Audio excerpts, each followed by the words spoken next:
All right. Proud of my football team.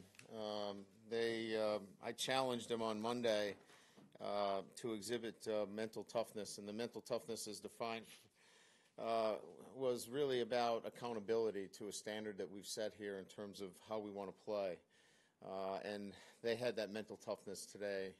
They exhibited right out of the gates, 45 points in the first half. So really proud of our guys. They had a great week of preparation. It's a great group to be around. And, again, just to come out knowing that physically they were more talented than their opponent, to come out with that mindset was another real growth moment for this football team. So Miami, Chuck does what great coaches do in these kinds of games. He limits possessions. Again, I think he had the ball for 35 minutes. I think I talked about that in the press conference on Thursday. He keeps the ball away from you. So we knew we had to be opportunistic. We took the ball away defensively in the first half. We cashed it in for points, which we've done all year. Got a lead. And then obviously we're able to, put the ball game away. But hats off to Miami. They fought. Ragland's a heck of a quarterback, tough kid. And we wish them the best. And, we'll be rooting for Chuck Martin in Miami. Obviously, he's a special friend of mine. So, but, the story for me is my team and how proud I am in terms of them exhibiting the mental toughness. So with that, I'll open it up to questions. Just raise your hand. We'll get your microphone. Go ahead, Tim. Brian, how did you want to defend them? It looked like you played a lot of quarters. They have Gardner, who obviously is a real weapon for them, and Ragland's a guy with some experience and savvy. Yeah. What was your approach with them? Yeah, well, we tried to defend the back shoulder, and we thought we were in some pretty good positions for back shoulder throws, and they made some good throws down the field, quite frankly, Tim. I mean, we were in position one time where I thought, it could have gone either way on a couple of, calls here and there. But, we were competing for the ball. I think that's what we expected to happen. We expected maybe to make another play or two there, but still kept the points down to the point where we wanted to stay in more quarter coverage against them to eliminate big plays. And what's your running back situation now? Josh could have played. His ankle was not a serious situation, but we didn't want to, put him in harm's way. Tony just, again, he got hit. He wasn't ruled out of the game. So we just felt like we just would run with Dion, and just be safe. So we expect Dexter back next week. Josh should be full go, and I think Tony gets this week to really get back to 100%. So I feel good going into next week. You talked about the targeting penalty or targeting rules earlier in the week. He knocked the paint right off the kid's helmet. I can't comment on it because I know I'll say something that gets me in trouble. I don't want to get you in trouble. Thank you. But I will ask you about this. Once you had such a big lead at halftime, what did you want to see in the second half? I mean, you were happy with the business-like approach. What did you want your takeaway to be in the second half? We wanted one more sustained drive, offensively and defensively. We wanted to clean up a couple of things. And as you know, we really went to throwing the football for Brandon. We wanted to get through some passing game things that we hadn't got to in the last couple of weeks. So it was really delving into some of the playbook for Brandon and some across-the-board reads that we hadn't really got to. He threw a great ball, great read on the last play before the half. We went empty, no back. He checks the protection, finds the one-on-one matchup down the middle of the field. So we got into some of that in the third quarter.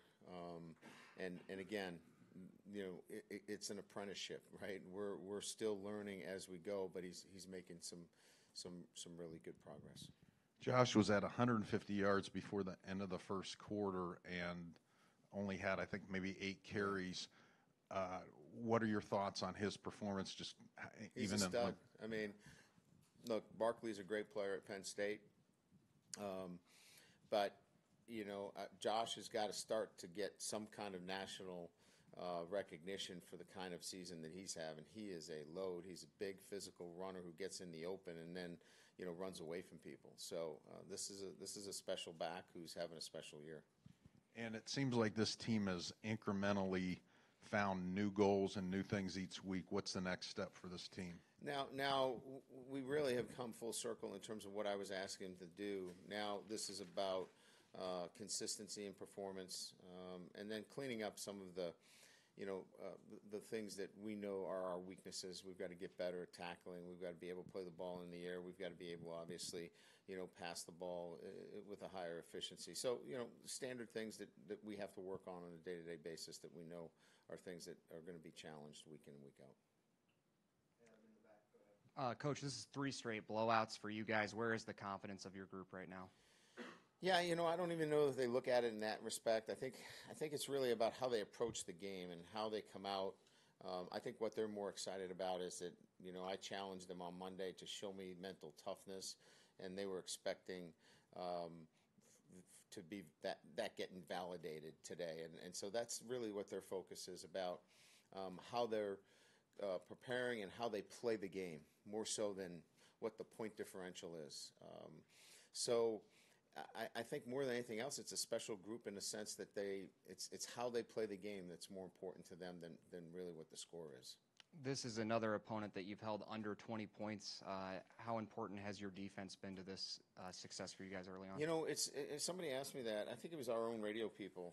I said this team is complementing each other really well. I don't think you could look at this team and say, well, it's a dominating defense, or God, it's a dominating offense, or it's the special teams. We don't hurt each other. I mean, we complement each other. Our defense takes it away, we go and score. Our offense doesn't put our defense in a bad position. I mean, I think we really complement each other. We take care of the football. It's a good group, and it's working well together, and we'll need to continue to do that if we want to continue to win. Brian, what kind of influence has Chip had on Josh? I think I don't know if Chip has a direct influence on Josh as much as, there's a commitment there to a physicality of how we run the football. And so that brings out the best in Josh. Chip, has been committed because I've asked him to be committed to a physical run game, and so that brings out the best traits in Josh. He's a physical back. He's not I use Barkley's name. That guy's a jump cut, special player at full speed. Josh is going to run over you and break it. And so Chip and the play calling and the way we've constructed this offense, it's a great fit. Coach, right over here, can you talk about Greer Martini and the interception tonight, the strides that he's making?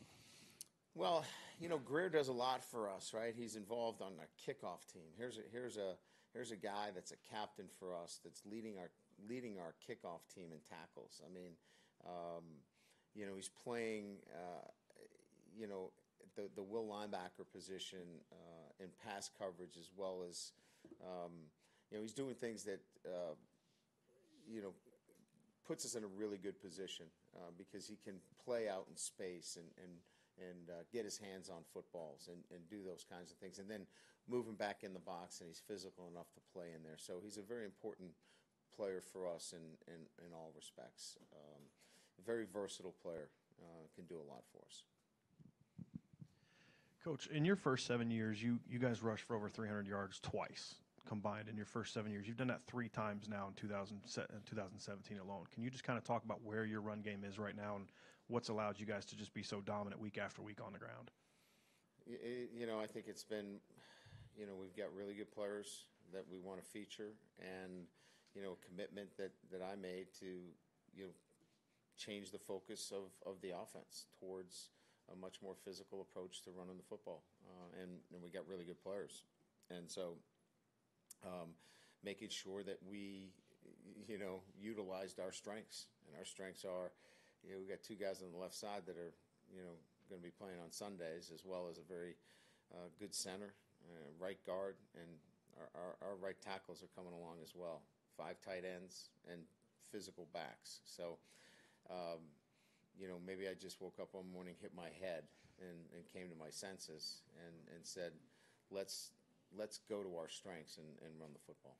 You kind of breaking down your numbers the first 4 games, you guys seem to have a lot of balance. There's a lot of balance between 11 and 12 personnel, a lot of balance between running left and right from a number standpoint. How important is that to kind of have that? We went to a different mode this year. I wanted to self-scout each week.